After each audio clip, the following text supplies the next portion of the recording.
What's up, guys? Welcome back to Newswave. So with the anticipation that Sony will be releasing a PS5 Pro later this year, we're all kind of hanging out waiting to see any leaks or Sony just outright announcing the thing. Well, now with a new update for our game, we actually have our first reference to this revision or this upgraded system thanks to Dataminers, and we'll go over that here today.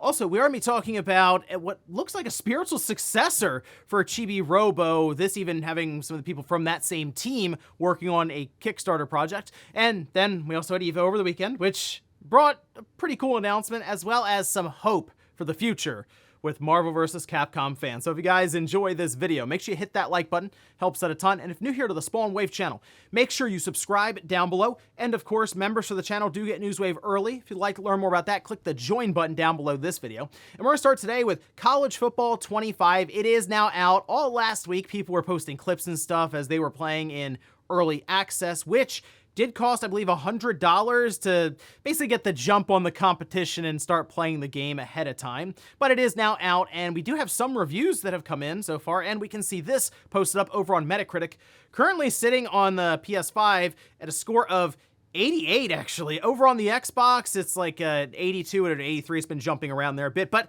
there really haven't been that many reviews coming in yet. Like the PS5 has 10 so far, but people do seem fairly happy with what's been presented here. It's also been a while since the last college football game. That was NCAA Football 2014, and that game was still very much sought after years even after it had released.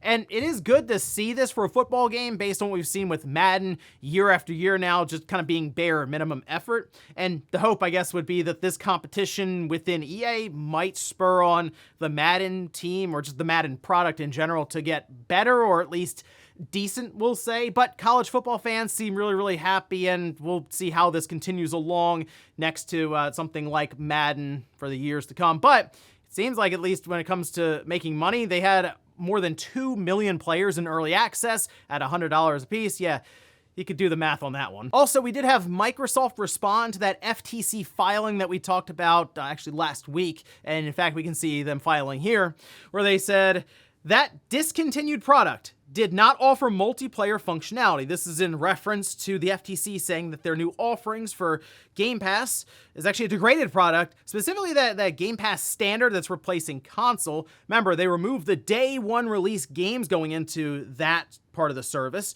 They did say, though, it had to be purchased separately for an additional $10 per month with the online play. So Microsoft's reasoning right now as to why this isn't degraded is because they have online play now baked in to that Xbox Game Pass standard, which is unfortunate because I was hoping eventually someone would remove the pay to play online. I thought Microsoft was maybe getting set up for it, considering their Game Pass numbers have seemingly stalled a bit here on console, and they're going to move more and more into PC, it seems. But no, if this is a big cornerstone as to a reasoning for why this is not a great service, they really can't take it away from it anytime soon. So yeah, pay to play online for consoles, not really going anywhere. Oh, and we have some good news for fans of JRPGs from like that PS3, Xbox 360 era. There is a game that's pretty much been just stuck on the PS3 since 2011 that could be actually getting a remaster here soon, as we had some listings that went up on all online retailers, which we can see. Yeah, it's Tales of Xillia. And so this has been on just the PlayStation 3 since 2011, and now we have listings for a Switch version, a PS4, and PS5 version, and we're obviously still waiting for any kind of announcement here, but when you do see these sorts of things pop up with online stores, it does sort of get the ball rolling on, okay, I guess Bandai Namco is gonna be moving on this. And I will say, Tales of Xillia, there was 1 and 2. The second one came out like, what, a year later or something? So 2012. Those are 2 games that's in the Tales series that I am the least familiar with for the most part.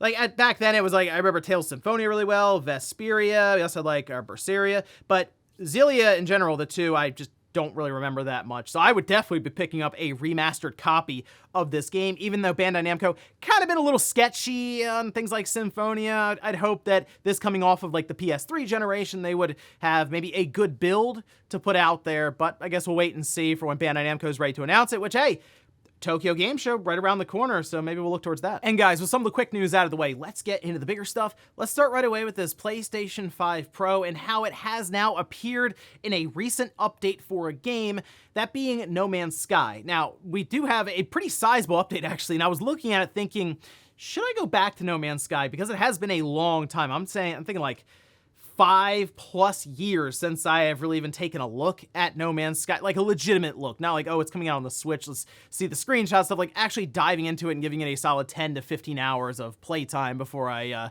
step away from it or make a judgment on, which maybe that's something I'll do here with Worlds, because this new update that they showcased in the trailer looks awesome. Actually, it is very, very impressive to see how far No Man's Sky has come after it first came out way back when on the PS4. Nonetheless, as part of that update, people were looking through some of the code for it with Dataminers, finding a reference to Trinity, which is apparently the code name for this PlayStation 5 Pro. And we can see this was posted up and noticed over on Twitter X. This is from Bomber Boy. And we can see the preset at the top for graphics detail with Trinity.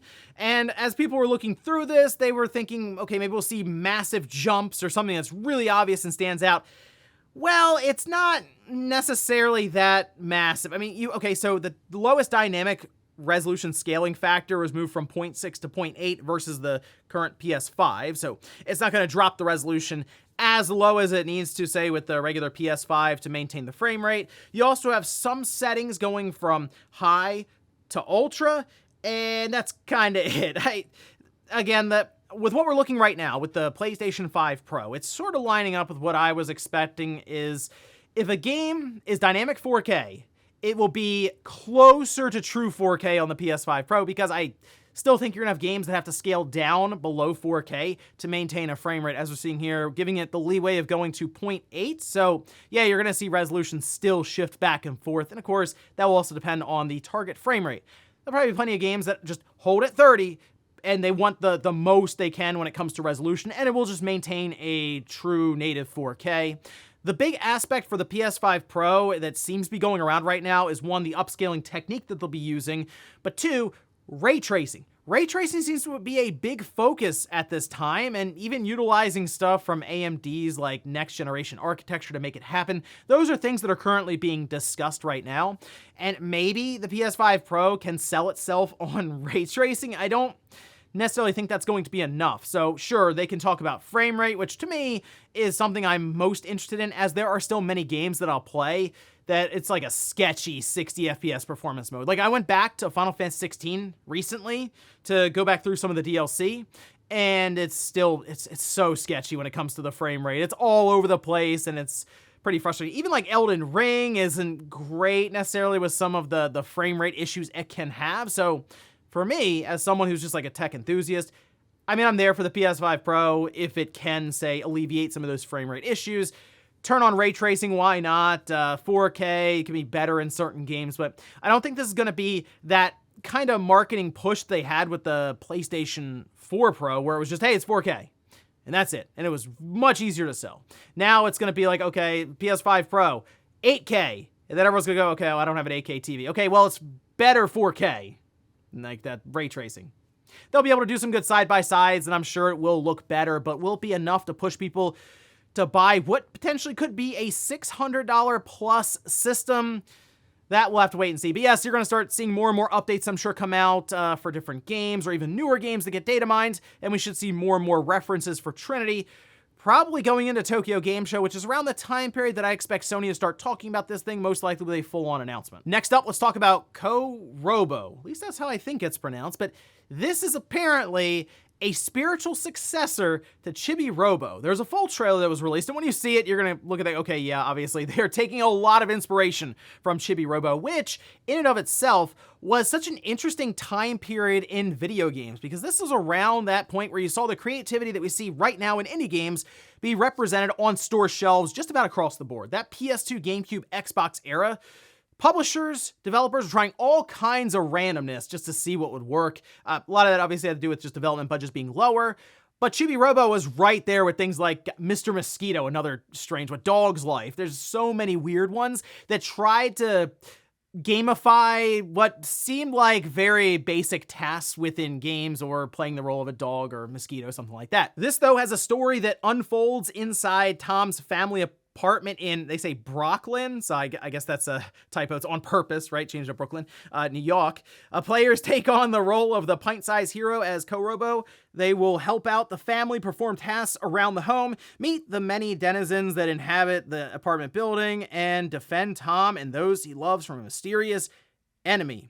Now, this is going to go live as a campaign on both Kickstarter and Campfire sometime soon, and they're currently targeting modern consoles and PC. This coming from Tiny Wonder Studio. They're a new game development studio, and they are featuring key members from the Chibi Robo series creator. So again, all this comes together as, yes, that spiritual successor for Chibi Robo, which it's really cool to see that happen, like, 20 years later or something now.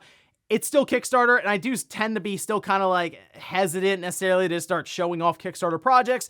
But the fact that they do have some of the original creators involved, and it seems like they've at least figured out the direction, they have a vision for it when it comes to just the visuals in general, the trailer setup, it does seem like it's a more serious Kickstarter project, at least definitely one worth keeping an eye on. Next up, let's talk about a game that was shadow dropped over the weekend at EVO, which I'm not a big EVO person, necessarily watching a lot of these fighting games, some of the competitions, although people do get a kick out of it, which is just fine. However, we tend to get some announcements out of this show, and one actually was pretty cool because it was an immediate shadow drop.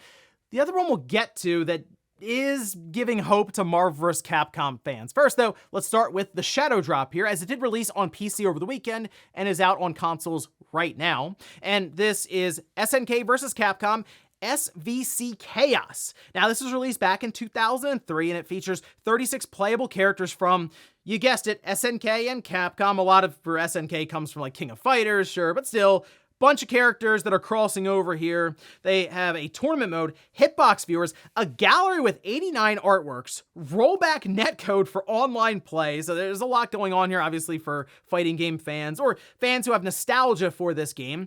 It's out on PlayStation 4, Switch, Steam, and GOG on PC.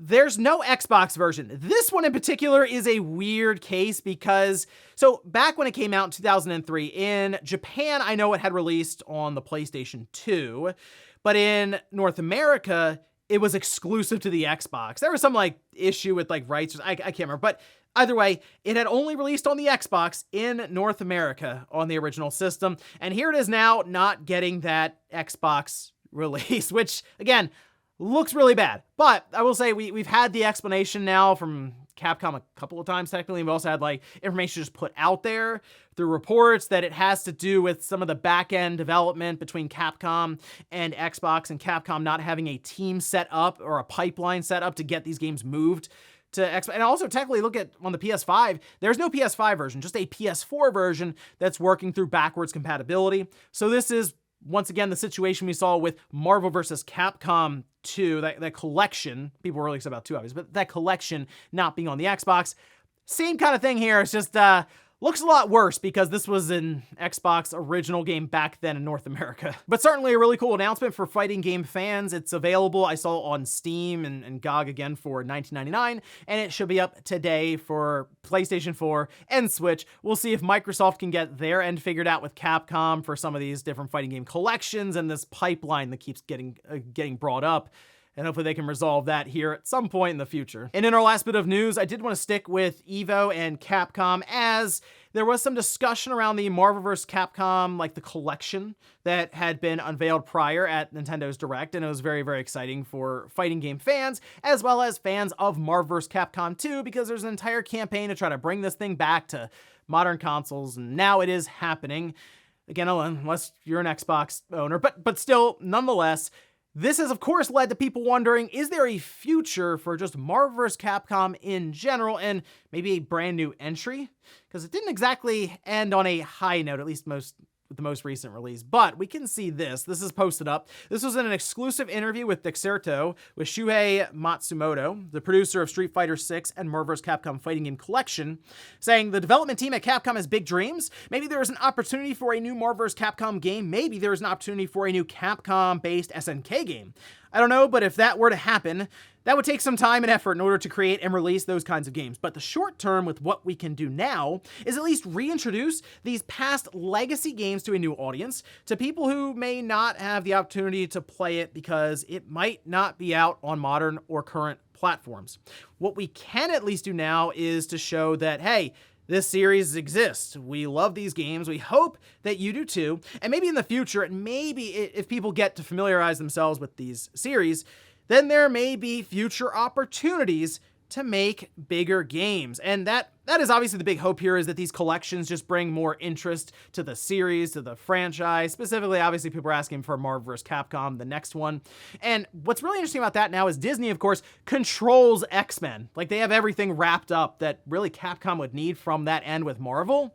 And that was a big issue with the most recent Marvel vs. Capcom game, is like the X-Men weren't there. And it just seems strange. And the whole thing was just thrown off, and that it was really a problem. That, and of course, the art style, that didn't really help out either. So that's one of the reasons I wouldn't mind seeing them be able to go back to the drawing board and take another shot at it with Disney, who is a bit more wide open, it seems like, with development and just licensing and working with different companies. It seems like it's kind of all set up right now for there to be a new Marvel vs. Capcom game. But as they mentioned, it takes time. So in this case, right now, getting these collections out there as being more ports, it's done a bit faster and can at least get the ball rolling for fans and maybe new fans to the series. So really exciting stuff there. Here's hoping for Marvel vs. Capcom fans the conversation around there being a new one doesn't end here. And before we go to the comment of the day, we'll take a look at the poll that I posted up yesterday, where I ask, did you pick up College Football 25? Well, 84% are just not interested, which, I mean, if you're not a fan of sports games and stuff, you're going to be out right away as it is. 9% say that they're waiting for a sale, which you'll see a sale later on this year, obviously, as we see with all these sports games. 4% say that they did get at the release, and then 3% paid the $100 or so, got it in early access. I am curious if just more and more people pick this game up, and this poll might shift a bit, maybe when college football season starts, as there's typically a lot of excitement around that. But again, this is a good release for college football fans who have been waiting a long time, or hey, maybe even Madden fans who've been waiting for a legitimate try out of EA with a football game. This appears to be it. And we'll finish up with the comment of the day, as you're seeing here. This is from Scott Rogers, who says, I'm not convinced the Switch 2 will be announced before Christmas. I would expect Nintendo to want to maximize sales for holiday 2024 and then announce the next system after the new year. Well, it really comes down to when they want to launch the thing. People do believe that it's coming out in March of 2025 to kind of line up with how they did it with the Switch back in 2017. And if that's the case, they would probably want to at least announce it formally, in some way, and most likely through a trailer in October, November, maybe at the latest, and then they could do some big direct live event or something like, again, they did with the Switch in January, and then release the thing a few months later. I don't know if you would want to announce the thing in January and then speed run a release with all the logistics behind the scenes for a March, even an April release, because the big thing about the trailer they put out there is it does get a bunch of info ready to go outside of the games, which, when it comes to being able to ship this thing around, get them into place globally for that sort of launch, it's going to be hard to kind of keep that one under wraps. That's sort of why I'm looking at this as, okay, they're going to get at least something out there, most likely a 2 or 3 minute trailer ahead of the holidays, and then start the new year in 2025, like full speed ahead for their new generation. And ladies and gentlemen, that's going to do it here for Newswave. If you enjoyed this video, guys, hit that like button. If not, hit the dislike. Leave comments down below about everything we talked about here today. Where's the PS5 Pro appearing seemingly in an update for No Man's Sky? When do you think Sony will finally start talking about this thing? And then also, what about koROBO, a spiritual successor to Chibi Robo? And EVO over the weekend, Marvel vs. Capcom coming up quite a bit. What would you like to see them maybe change or improve on going into what we assume to be the next big Marvel vs. Capcom game? Thanks guys for watching, and I'll see you next time.